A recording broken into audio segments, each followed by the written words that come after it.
My success does not happen without my wife, with the things that she contributes, right? And it's I literally had a conversation. I said, you know what? You've been saving me since we met. Wait. Back the whole train up. Say that slower. So I got a GED. Help me. You said owning a home is not the pathway. No. So you're not against renting?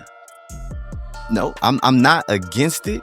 I'm not telling people that they should not own a home, right?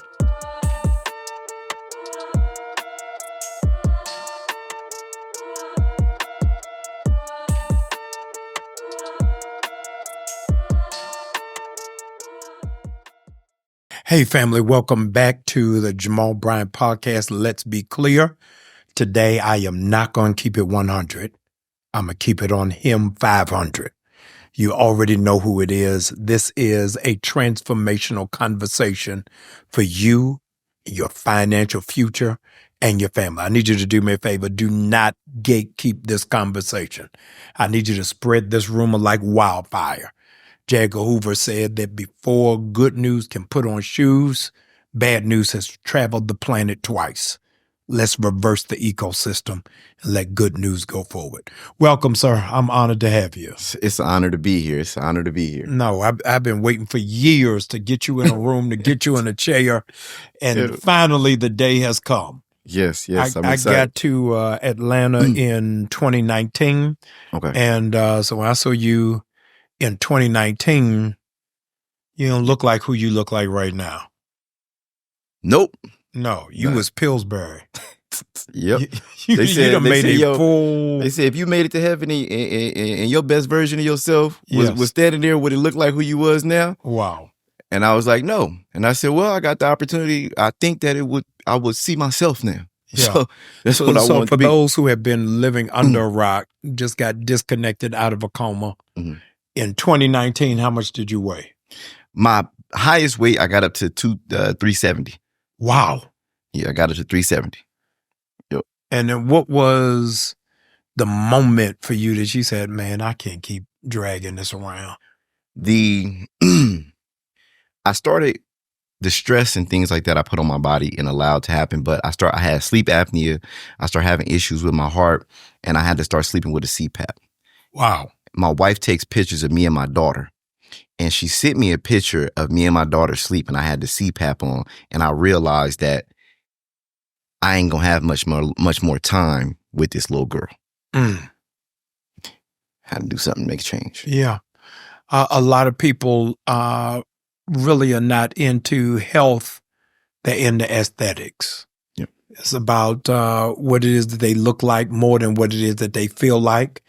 And so they are really doing fitness for the gram and not fitness for the future. Yeah. Because you are such a prominent figure in social media space, how did you find the balance between looking good and really feeling well? Honestly, for a year, I pretty much had to sit back and focus and learn. It was a whole new learning curve. And everything had to stop. Like, a lot of my business slowed down. I cut off a lot of things because I had to get into a point where I didn't know how intricate and how deep it goes with health when it comes, like, now I wear bands to understand my sleep patterns, understand recovery, understanding how to properly eat. Working out, it was I learned finances. It was a whole new learning curve. So I understand why a lot of people struggle, because it's not only a learning curve, but it's also expensive to really understand what you're supposed to be putting into your body and your vitamins and the things that you have to eat and put in. It's a whole learning curve, and it's expensive financially and time and effort, and take a lot of discipline. So for me, over the last year, 2 years, I've been learning for the most part. And now that I'm at a point where it's going, okay, I get it. How can I simplify it? I started now making it a part of my business instead of making it a balance where I got to judge between either one. I go, okay, you know what? I do recession proof fit camp where I pay for training sessions for anybody that's in my community. Hey, you can come out. We're going to go work out every single Saturday. We go work out together. Nice. We go do track workout. We go run the stairs because like you said, it's not about just looking good. People that work out in the gym, they come out there with us, they throwing up because they not able to really be as agile. For me, I don't want to just look good. I want to be able to move. I want to be able to run. I want to be able to sprint. People over the age of 30, 90% of people over the age of 30 will never sprint again in their life. Wow. Yeah. What was the hardest, I want to say, what was the hardest thing for you to give up in your diet?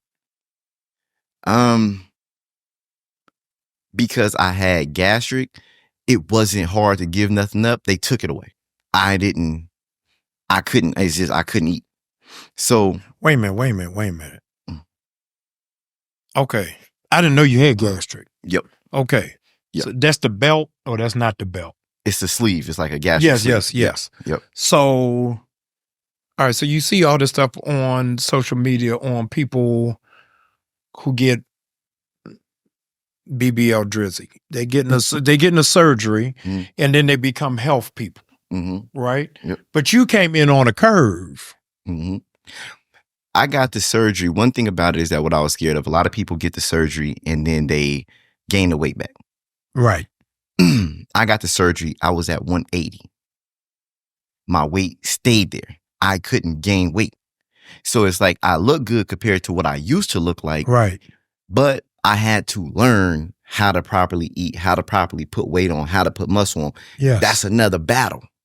So the drop in the weight is where the surgery came in and helped me at. But the maintenance of your health. To maintain good habits and maintain an actual healthy lifestyle and actually commit to working out. Because if not, you see the difference. People be like, yo, man, why you not flabby? Why you don't got this? Or why you not, your skin not sagging? Like, because I properly take care of myself. And then I started working out and I found like, okay, where does my weight have to sit at? Where do I need to sit at to be a nice size and fill out? If not, I'm sitting at 180 pounds looking sick. Wow. And I seen it because I was like, oh, I look good. Until like, I take my shirt off and it's like, man, you like a little boy. I'm like, I wanted to build it up. And that was one of the things that have been the hard part is that it's a lot that comes with it. Yeah. Once you lose weight with gaining muscle it's two different battles. The battle that really you are a 4-ribbon general in. Let's take the weight aside. Yeah. Your secret sauce is a word that you really have to teach, and that is discipline. Yeah. Your discipline in your money, the discipline in your spending, the discipline in deciding who's in your inner circle, then goes into the discipline of how you eat. I heard one of my mentors say, the back of somebody's car is a reflection of the front of somebody's life. Yes. I like that. So how did you get that discipline in every area of your life? Because I think if people could get discipline, then that will discipline their spending, that'll discipline their relationships, that will discipline how it is that we eat. You don't know what you don't know. Yeah. Right. And so it's just like I tell people think that, oh man, information is out there. You can Google it. But you can't Google a question that you don't know how to formulate. Ask. Yeah. So when it came to it with the discipline in my finance side, because with credit and finances, I didn't understand. Like I was an entrepreneur and I was making money, but every time I fell on hard times, I didn't have any backup plan. So I had cell phone kiosks and I was doing cell phone repair. I had a Boost mobile store. And every time my business would fail because I would run out of savings. And I'm like, okay, let me utilize credit.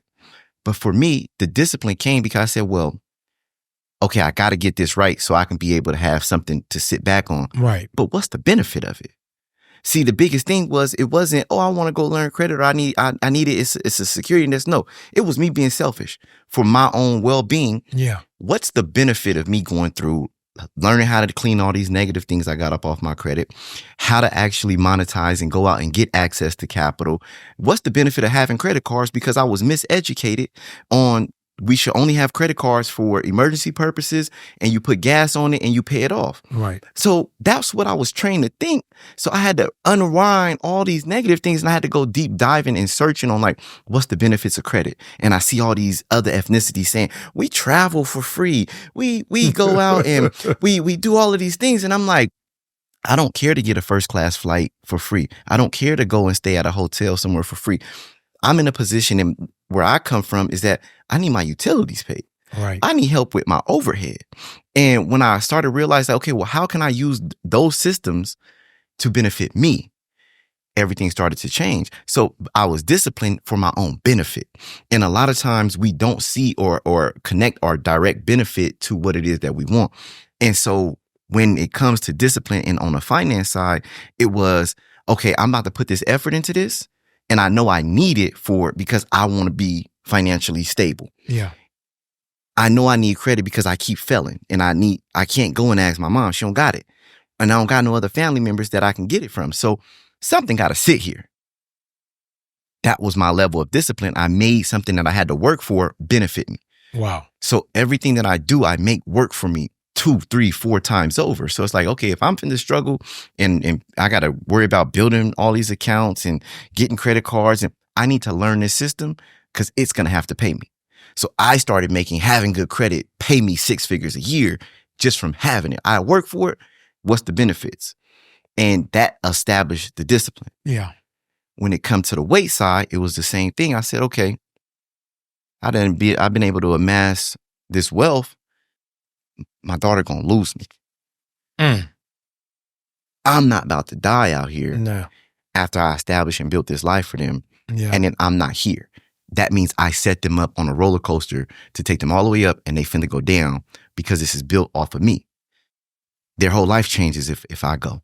If anything happens to me, everything that they've been used to in the path that they've been traveling down changes. I can't do that. Then also I look in the mirror. You don't look like who you are. You don't look like a wealthy man, and not in the sense of just money, in the sense of life. Yeah. So I got into it, and it just made me kind of tune in and stick to it. And now it's like, I used to wake up at 10 a.m. I couldn't do nothing before 10. But when I seen the benefit of, I started looking better. I started feeling better. Yeah. I started operating better, moving better. I said, okay, there's benefits here. The world started to notice. I now wake up at 6:30 every single morning and go work out. No, it's powerful. So it came to a point where most people don't realize, and they are afraid to put their own selfish outcome at the other side of the discipline of what it is you're doing it for. It's easy to be disciplined when you got a selfish need tied to it. No, that's powerful. I was in a student leadership group when I was in college, and President George Bush, the father, came to speak. And one of the students asked him, how much money do you have with you?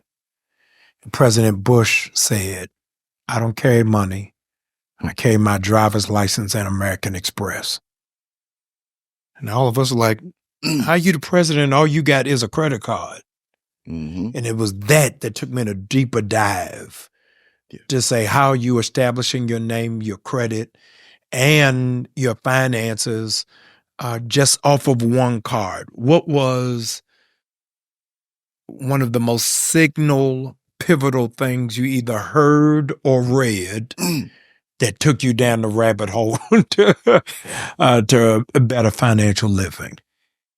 To better financial living, within the credit side, I was building my credit report up, and somebody said, oh, you got to add a trade line to your credit report, and it'll help shoot your report up, and it'll help you get better access to credit. And I said, okay. And then it was like, yeah, just ask a family member to add you on as an authorized user.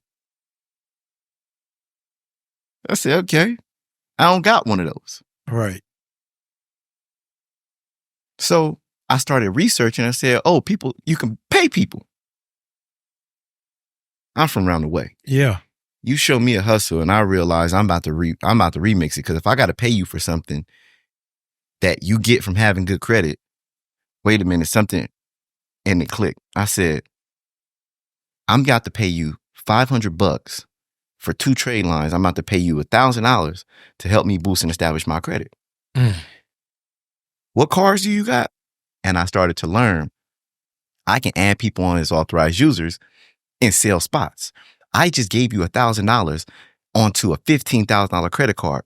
Meaning if 4 people did the same thing, you just made $4,000 off of having a $15,000 credit card. You're not going into debt.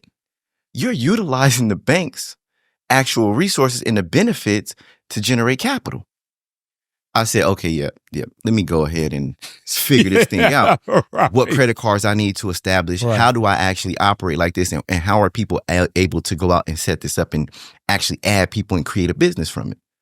Started doing that. And then I literally figured out what cards, Discover Card, Citibank, and which ones reported the fastest to help people. Right. So then I started establishing that and helping people build their credit. But I started making money off of having the credit card and not using it. So if I can make 6 figures a year off of having a credit card and don't use it, right? Oh, we got something here. Now it's very important that my credit is maintained, that I fix my credit and start understanding it. That was one of the biggest pivotal points because it taught me on how to generate an income versus just saying, oh, this is important. This is something you need, and it's a safety net. It didn't become a safety net. It became an investor. Like I actually have a source of income here. Right. Everything changed. What do you think is the biggest financial secret that Black people don't know? The biggest financial secret that Black people don't know. In our community, one of the biggest things is the understanding of we've been miseducated. And for so long, we believe, even still till today, is understanding the significance of a credit report. We don't know what a credit report should look like.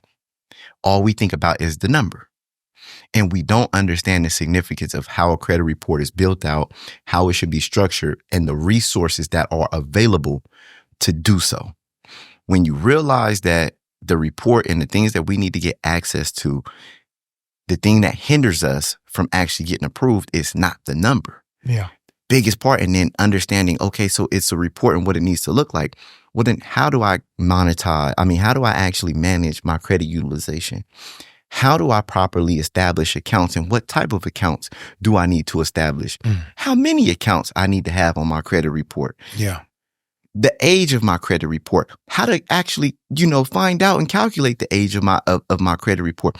These are things that we don't understand. And when it comes to actually knowing the resources that can help us get there, we think that it's somebody has a secret sauce or it's hidden when things are readily available. But like I said, if you don't know what to search or what to Google, you can't put the equation together. You just know what solution you want, but you can't put the equation together. When I see wealthy white people, I'm seeing them give to institutions. Recently, Michael Bloomberg gave $600 million to 4 HBCU medical schools. Melinda Gates is moving stealthily to help efforts in Africa. The difference is when I see wealthy Black people, I see them assisting individuals, but not necessarily institutions. And the exception, regrettably, is those who are in entertainment. May give to a Spelman, they may give to a Howard, but to undergirding institutions. What in us needs to really deal with what I'd like to call is philanthropy is revolutionary. Is using our money to move the community forward, not just individuals. How do we shift to really fortifying our institutions, not just elevating our individuals?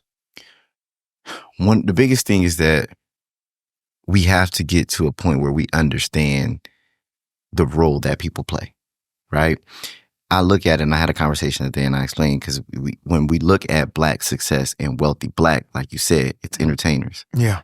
It's athletes. And we're so far behind the gun when it comes to education, awareness, leadership. When somebody goes to become great at something, it took everything in that person to become great at being an entertainer. They don't have the actual intellectual side and intellectual development and years that it takes to actually do so. But we do have people who have went out and understand the movements that are needed, right? Yeah. Like, even when it comes to politics, but to be great at something and to be exceptional, we have so many barriers to overcome. So for a basketball player to make it to the NBA, or a rapper to make it out to actually get to a point where he's wealthy, Yeah. he had to focus on that. We can't expect that person to say, oh, I understand investing and how the investment works. I understand really. They go, oh man, they all go broke, Right. because they have focus on becoming great at one thing. You imagine trying to be a doctor, an astronaut, and a lawyer. You can't. They've managed to become great at one thing, but where we have to do is that it's the fortifying of coming together and saying, okay, you've been able to amass wealth, but how do we trust one another? Yeah. How do I trust the leaders who understand how to move the needle and shift and actually shift our culture? How do we actually get this person who learned how to play basketball to understand that, okay, it's not just about you, but can you trust an accountant? And they go, no, I can't. Can you trust a lawyer? No, I can't. So when somebody comes and goes, this is what we need to do and how you need to invest and how you should give back, Right. They go, no, I went here. So I'm looking at, when I came to college and played basketball, I remember when they would come to my school, I'm going to do what was duplicated. It's to a point where now the wealth has to be generated differently. So now as we start to generate wealth and we're starting to build wealth in categories like mine, Yeah. where education is cool and it's cool to be smart,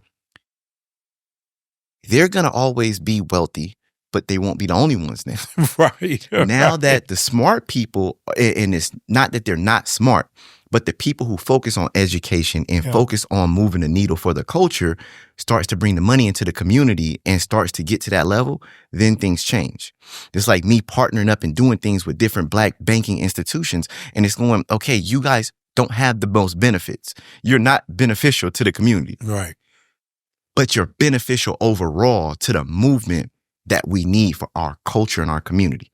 That's great. You can't compete with American Express. I know it, but Yes. I have to contribute. I may not contribute financially, and this may not be a financial movement right now. It may be an actual, I've learned how to get the attention of our culture, and I need to bring the attention and awareness of what we can do to other institutions that we start to build. So when you get the Greenwoods, when you get the John Hope Bryant's, like we got the younger generation who has attention.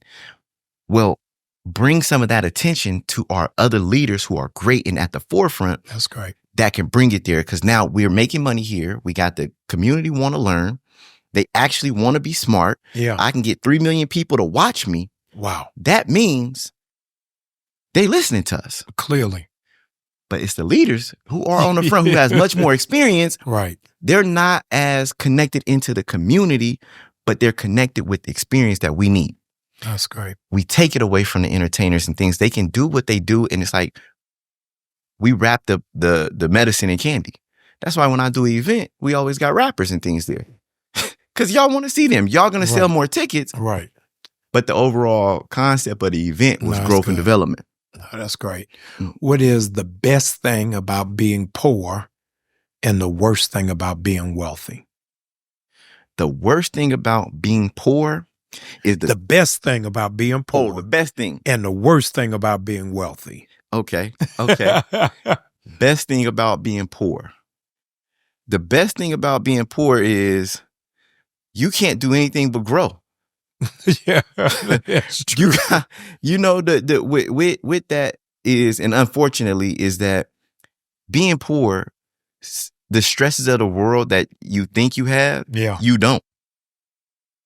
It's with being poor. I remember life is a lot more reckless and fun. When you got nothing to lose, hey, you you do things and you live on an edge and you live on a constant high of things with no responsibilities and nothing to lose. Yeah. And that's one of the best things about being poor, that versus when people want to get rich, it's like, hey, you really don't have anything to lose. You have everything to gain. That's true. You live a life where you have nothing but everything to gain. Yeah. Worst thing about being rich is that you overcome things and realize what it takes to get out of the situation that you were in. And when you start to realize and become more wise and see realistically what it takes and why people are stuck there, it almost, you have survival's remorse. Because you realize all you got to do is this. But you looking at it from the top. And you watching somebody, you watching a hamster on a hamster wheel, or you watching a hamster in a maze, and it's just like, just turn right, turn left, and you can see it from a high level view. And you know what it takes. And they just looking at you going, well, why don't you just pull me out? Wow. And it's going, I can't. Wow. Is the worst part. And especially when it's people you love and you see the community and you get people that come to you and they just going, I need help. And you go, I just need a couple bucks, or yo, show me how to make money. And it's going, you don't need money. You got to let the trauma go and the fear of not belief, and to have some confidence that if you go straight, if you make these turns, you will get past what it is that you think you're dealing with and you battling. But if we can't release those traumas and those internal issues that we've been trained with and in this groomed with in the environment, you can't do it. Is the worst part, because I deal with it every day. And that's just, the worst part about it is you see what is possible and realize it's not that hard. It's just things within self that you can't get over. I need you to help reconcile something for me. This is the largest amount of African Americans since we've been in this country. It is the largest amount of African Americans who own stock ever. On the other side, it's the lowest home ownership we have. More African Americans owned homes when Dr. King was alive. So tell me how we're getting this knowledge and still having housewarming parties for apartments. So, like you said, it's more people owning stocks. It's not going to be the answer you want. No, give it to me. To hell with owning a home. At this point, it's one of the best ways to build wealth. Is what? Owning real estate. Yes. Cap. It's a lie. It's not. Wait. Back the whole train up. Say that slower. So I got a GED. Help me. You said owning a home is not the pathway. No. So you're not against renting? No, I'm not against it. I'm not telling people that they should not own a home, right? But home ownership is not the most important. If you look what's going on within the real estate market, yes, as an investor, I've bought properties, I own real estate. The return on investment ain't that. It's not helping me get to a point of freedom. Yes. It has a lot of tax benefits. But when you have money in the stock market, it doesn't have a tax penalty on it if your money is sitting there. So if you look at some of the wealthiest people, their money is in stocks. Right. So you go, well, how can Buddy buy Twitter and use stocks and use the evaluation of his stock portfolio? Wow. But he don't pay taxes on it. So if you're building wealth, I don't want to have to build wealth on something that, okay, one, I got to pay property taxes. Right now, interest rates are finally coming back down, but it goes, if I'm always chasing this, okay, I got to fight interest rates. Then is that, how much do I actually receive back off a 30-year mortgage? I go get a 30-year mortgage to rent it out to make $600 a month. You are getting ready to change the whole game on this. I have a friend. You are disrupting everything that I thought I knew. Listen, I have a friend and literally who teaches me everything about the stock market, Wall Street Trapper. He took $400,000 And in 18 months, he turned it to $4 million. Show me a real estate property or a portfolio that does that in 18 months on how you can invest it and take 400,000 and turn it to 4 million. At the height, it almost went to almost right at under 5 million. Now, here's the conflict. Mhm. Old black people will tell you. Mhm. This is old black people will tell you, buy land because God ain't making more of it, Mhm. right? The conventional wisdom is start your own business to fulfill your dreams, or you're going to work to pay for somebody else's dreams. So tell me how I'm amassing potentially $4 million and then paying rent to somebody else. Risk versus reward. Yes. If I can make this, it's okay. Why? I'm not saying that you should not buy a home, but it's not the fastest way or the best way. Okay, let's take fast out. Okay, Let's take fast out. And best. leave me at best. Best. Yes. At best, the S&P 500 has did a 10% gain for the last 20 years, 25 years, Yeah. a 10% return. But for the last 5 years, it's been at 20% return. Real estate ain't doing that. Not with having, this is make money, put it here. Right. Get a 20%. Not go in and learn and do a learning curve. Remember, I told you, you can become great at one thing. For me, I've learned finances. I've learned internet marketing. I make money online. I'm able to make $1 million in a month. But do you think that I'm going to go out and at the same time, people go, give me your money and invest in real estate, flip these properties? Okay, guess what happens? I got friends that went and built houses. I got friends that went out and bought. Friends that went and built, you deal with contractors. Losing. Oh, bad deal. Oh, bad land. You didn't know to do this on the, oh, this is an easement and endow. Oh, I spent $250,000 on a piece of land and I can't build on it. You messing me up today, brother. Right? Yes. Then they say, oh, build a house is cheaper. I don't know anybody who did not go through hell building a home from the ground up that goes, I wouldn't do it again. Wow. You know who only people who tell you that, oh, this is great. People who build houses. Investors, people who are in the real estate market because they know it, learn it, and became great at it. Yes. But that takes time to become great at it. If I become great at sports, Yes. I don't have the time to come and learn every single thing about real estate. I got to trust somebody. Right. And then what happens is I'm trusting you, and this is where you make your profit at. So is it the best place to be like, I'm going to put my, no. Scientifically, I mean, studies show how the stock market performs. Right? Yeah. Real estate is a thing that, okay, if I make money, put money in the stock market, real estate helps me with taxes, but that does not mean that this is going to generate me wealth. My wealth will go through into the stock market. And if it sits, I can pass this down. You can't take it from me. Good. Real estate, you can take. My friend that taught me went to prison. Guess what? The one thing that he didn't lose, his investment portfolio. They didn't even go look at it. Yeah, listen. You know how you know what's right.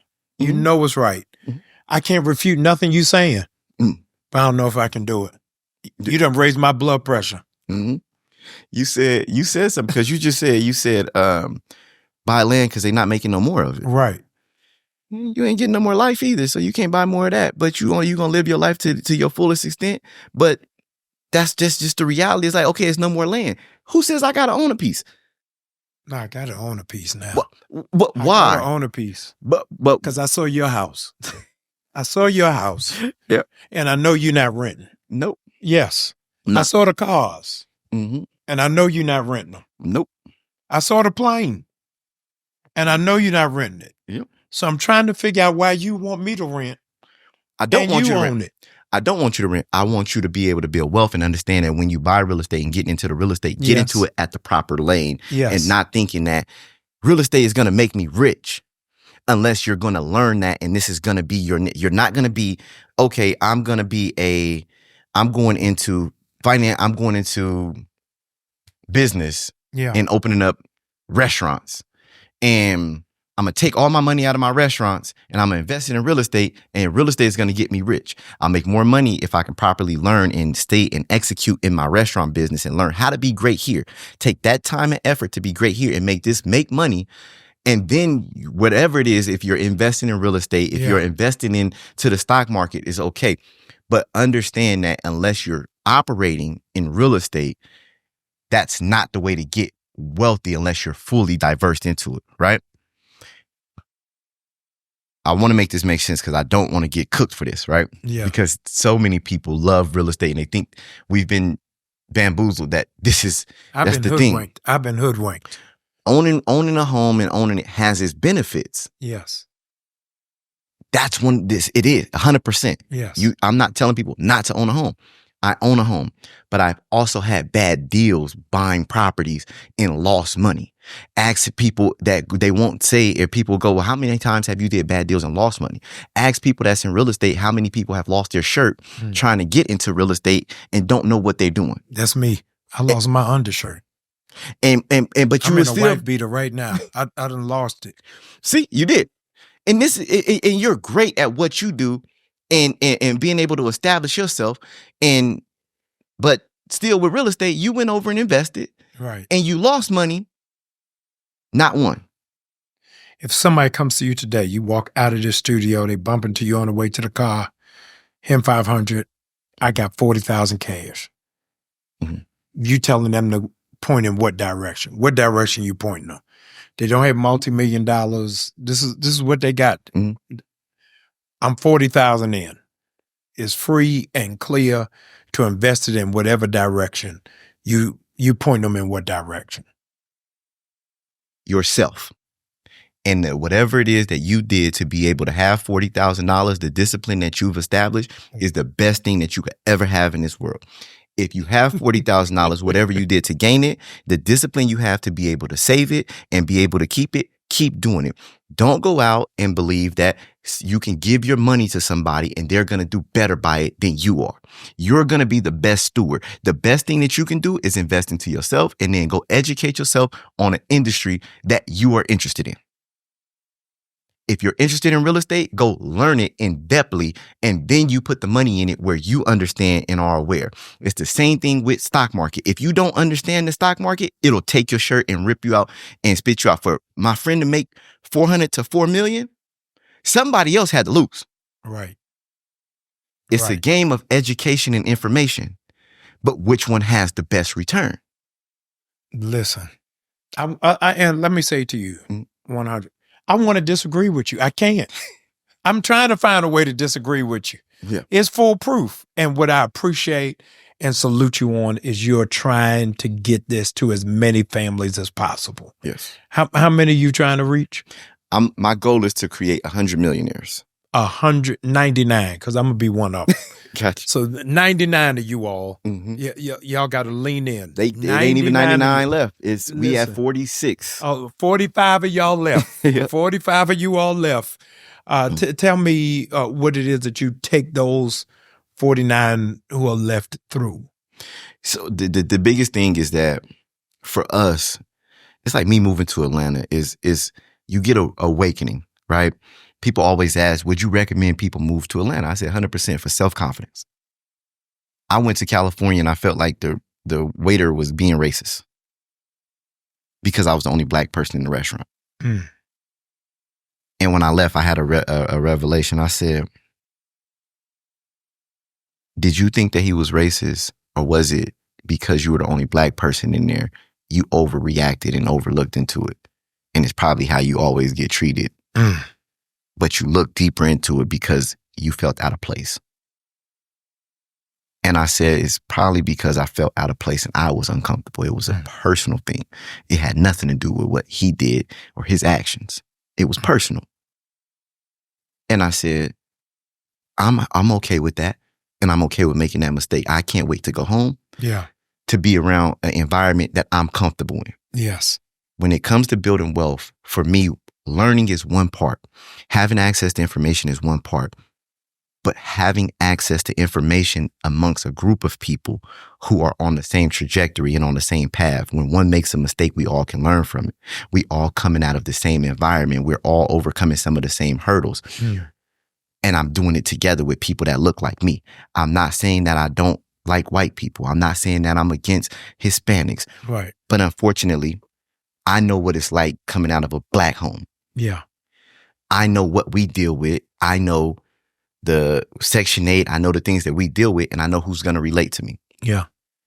So I'm creating an environment for people who look like me to understand credit. I know what we've been miseducated on. We need to understand credit, but we also got traumas that we got to overcome. Yeah. We also need support from other people. We also know that we're transactional. When I do something, I need to see a direct benefit. So I know the things that I have to help people overcome. So for me, that's why with health and including, I got 27 chapters across the United States. Yeah. You need people in your city that's trying to do something. When one person tries, it gives the next person more confidence. So often we try to overcome things by ourselves and we realize, oh, this ain't work, it's fake. Sit at home and you think that fixing your credit, you send in one dispute letter and you don't get the results you look for, and you go talk to John, who sitting outside at the corner store drinking a beer, smoking a Black and Mild, and he go, man, that's the fake, that don't work, bro. You guys, man, stop playing with that. You go, and it sets in. Wow. Self-doubt. Yeah. Send your dispute letter in, it doesn't work, and you around 10 other people go, that didn't work? Nah, do this one. Guess what you do? Let me try it. Yeah. And I did that, and then once I did it, this happened, and I went and got this. I got a car, I put it on Turo. I got this. I've been able to invest. I'm doing stock option. I'm day trading every single day in the morning. And now it goes, wait a minute, you look like me. Wait, you grew up around the corner and you able to go make $300 a day in the morning? Wow. Wait a minute. Yeah. Hold on. How you get $20,000 on a credit card? Now I'm not going to that corner store where John is at no more. I'm going to have coffee where these other people are at. Yeah. I created that environment. Then we go and we do free events. So now you come to an event and I got Magic Johnson there. So Magic Johnson, Mike Tyson, I got your biggest podcast, $1 million worth of game here. Then we got Meek Mill performing, and it's all around people that look like you. Okay, you know what? I don't want to go home. Yeah, let me stay right here. I'm creating Atlanta for entrepreneurs all across the United States. Warren Buffett said that the best decision that you'll make in your finances is who you decide to marry. Mm-hmm. How critical has your wife been in your journey?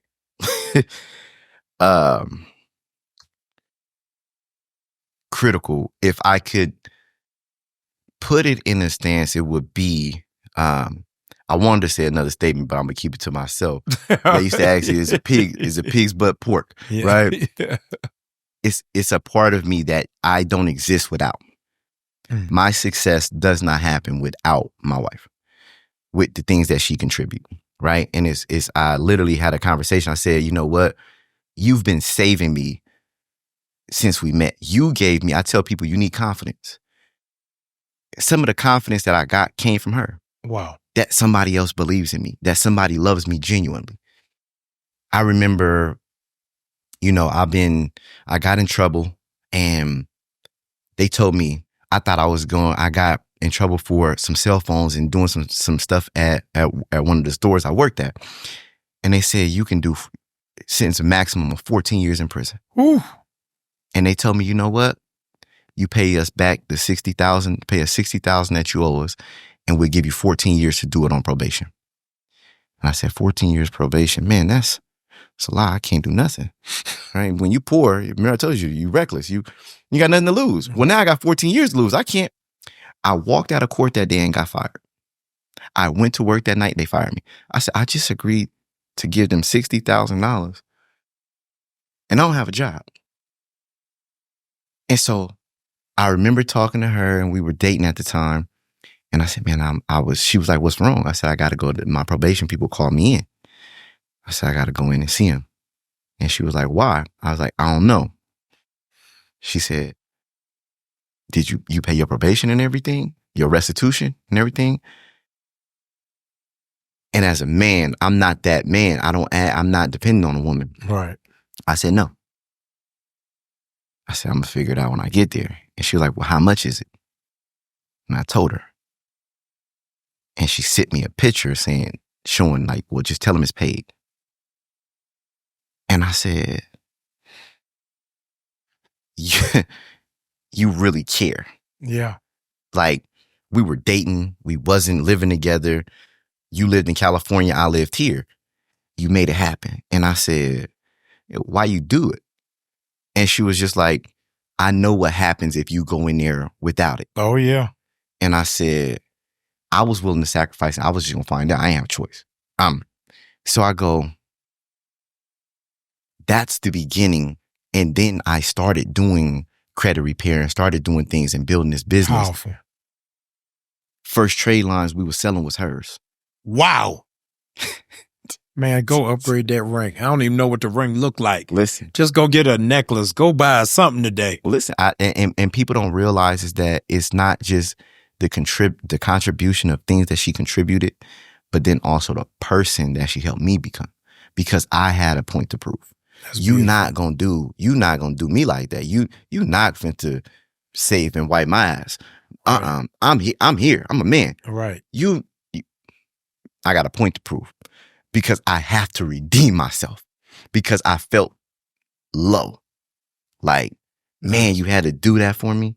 Listen, somebody wrote, we are quick to pay back the people who do us wrong. Mm-hmm. And slow to pay back the people who do right by us. Mm-hmm. So for you to find that grace to do it is amazing. I wish the church would make the commitment you've made.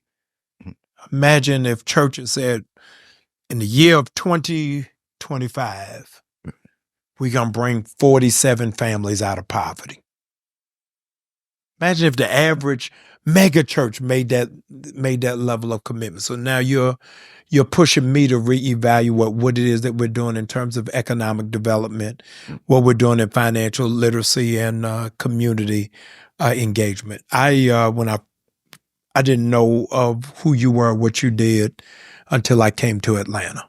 And one of my staff members who's here in the studio said, have you heard of this guy, Him500? I said, no, I have no idea. He said, you got to go look him up. He done chartered a whole plane and putting people on the plane. I said, Dave, he lied. Oh, I wasn't supposed to call his name. Say he lied. That man ain't chartered no plane. This is Jim Jones. Them people ain't coming back. Yeah. That's the end of it. Yeah. They going to Guyana. And I watched online people boarding this plane because I think at the time you couldn't get enough seats or something. So you went. Delta wouldn't give us our own plane. Yes. So I got two. You got two planes. Two 747s and flew my people down to Miami for a free conference. Two. I'm stuck. I'm stuck in headlights. Mm-hmm. I'm still saving up money for Holy Convocation, and you got people going to a free conference. Church, come on now. We got to redo the blueprint. We got to redo the blueprint. But do you, right? Yes. Because a pastor said something online that I did a reaction video to, about you can't. What did he say? He said you can't. If you know how to do something getting rich, then why don't you just do that and try to sell it to other people? Paraphrase, right? And I looked at it and I said, well, I went and said, well, as a pastor, you get rich by reading somebody else a book that they can read for themselves. Or you the biggest pimp. That's why I said you the biggest pimp in the black community. And this whole house is all across the U.S. in every single black neighborhood. Imagine that statement and we know it's wrong.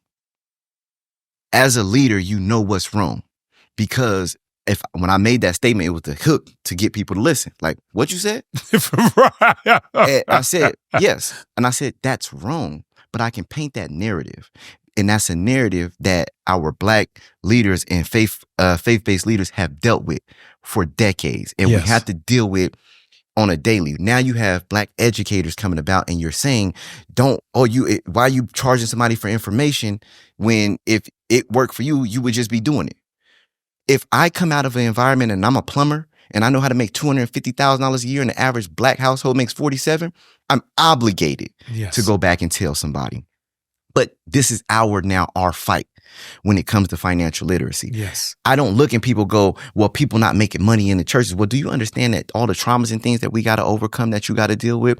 That, and I said it in that video, I said, as a pastor, you have to look into our Black community better than anybody. You have a clear vision better than anybody. What goes on in the Black household, from sexual abuse to abuse, physical abuse, to the financial traumas, the lack of education, the kids going to sleep hungry, the no confidence, right? All of these suicidal thoughts, the depression. You see what's needed. I can't say, hey, as a pastor, you need to also deal and understand how to master finances. Yes. When you mastering the soul and the healing of the people at the root cause too, it's a lot to deal with. Yes, it can be added in if the structure is there. But initially, when you look at faith, is going, I need you to believe. I need you to be able to wake up and have a home and have a safe place to come to and congregate with other people who make you feel good about life. It don't matter if you work at Church's Chicken or you a millionaire. You still deal with internal traumas and healing that's needed. And every pastor is different off of what they teach off of and the principles because of what you were healed from and what your calling was and which way you lead your direction, right? But I don't want to say, oh, you should do fine. You got to teach them. You got to help them all get money. That's not your battle. It's just like me looking at Jay-Z saying, yo, you became a billionaire. You need to become teaching everybody. Nah, I set the example of what's possible. Y'all dissect what I did, who's you teachers, and can make it make sense. This becomes your job in this aspect. I can't look at Hov and say, you need to come back and start a university. You need to be teaching us every step. I'm showing you that it's possible. People who are educators, who can create platforms, who can properly teach, everybody can't teach. That's true. It's your obligation. And that's one of the things that I look at in our community is that we want to put, anytime somebody becomes successful, they need to be a leader of every demographic. That's true. How? I need to go out. Pastor, you should be playing in the NBA. Why you don't play in the NBA? I ask myself that every day. See? I need to be in the NBA. Yes. I need to be an actor. I need to be next to Will Smith in a movie. Yes. And you also need to be working on Wall Street. And you're not familiar with I'm one man. Listen, Him500. Him500. You're with me. You freed me a couple of weeks ago. You posted online. You're not going to hide it. You're going to show it. You're going to show what it is that you have. Show what you've been able to accomplish. Show what it is that you've been able to achieve. And I want you to know that I appreciate you showing this online community your real heart, your real sentiment, your real drive, and your real discipline. 46 of you all have watched it. Thousands of you have seen it. But 46 of you, this has really connected. I want you to be in the number with me. I'm going to be in a group. I got to be one of them millionaires. I got girls in college, and I need a plane. I need a plane. How many cars you got? 7. I only need 4 cars. I'm not greedy. I just need 3. I just need 3 cars. I want to learn how it is that you do it. I want you to follow this incredible brother. See what it is he's doing. He is exonerate. I ain't got to teach you. Go unto him and get all of these lessons. Thank you all for hanging out with me on Jamal Bryant. Let's be clear. Make sure that you share this, you like this, and you follow me as I become one of the next 45 millionaires. I appreciate you. I love you, and I'll see you next time. Let's go.